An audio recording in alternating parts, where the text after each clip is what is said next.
Okay, this is dragon number 20. This is the blue belly Wyvern. Now, again, just trying to lay out some different shapes. This was one where I really embraced sort of the larger lower jaw area on him, and almost to the point where he does remind me of like a pelican or something like that in a way. So, I mean, significantly bigger than what I'm kind of used to doing for a dragon. But I thought that was an interesting just kind of idea. I mean, why wouldn't these little guys, if you had them in all areas of geographic location and they were all different sizes and stuff, it makes sense that there would be one that was, lived half in the water like this and maybe, bent down to scoop up some fish or whatever, something like that. So I just thought that was a neat idea to start to play with. Now, obviously I do want him to look like a dragon, so I went ahead and added some horns and some little things like that just to give him that look, so it didn't look too pelican-like right away. Turning up the bottom jaw, giving him a little hook there, that kind of thing. That was all little decisions about, what he might be able to do as far as his hunting skills and that kind of stuff.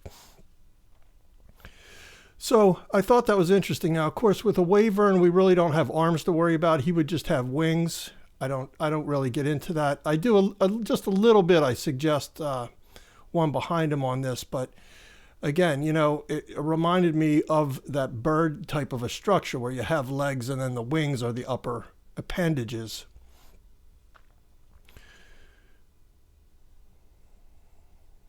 Trying to keep the form on that lower jaw, to feel like almost like a big basket type of thing. And there's a little bit of the back wing. It feels like, he's stretching up with one arm.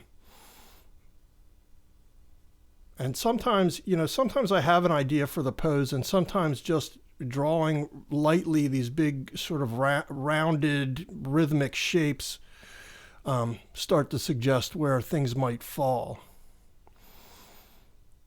Now, with a blue-bellied Wyvern,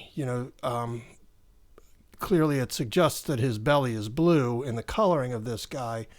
But then I start to think about, why would that be? A lot of times in nature, animals are colored to camouflage themselves. So maybe it's that he is in the water. He can stand in the water to his knees, and the blue belly reflects the blue water.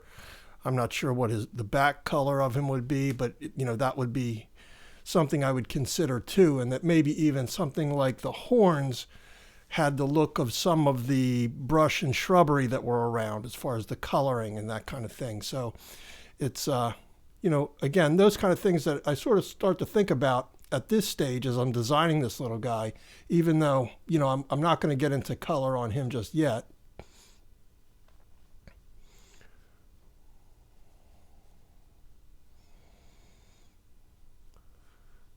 He feels like he would have sort of skinny, knobby knees and, big feet, almost like a pelican. I think that's something I would incorporate if I showed the feet. And again, of course, I'm always flipping them around to draw them in different directions. Keeps the pencil strokes feeling a little more organic and not so, all going in one direction.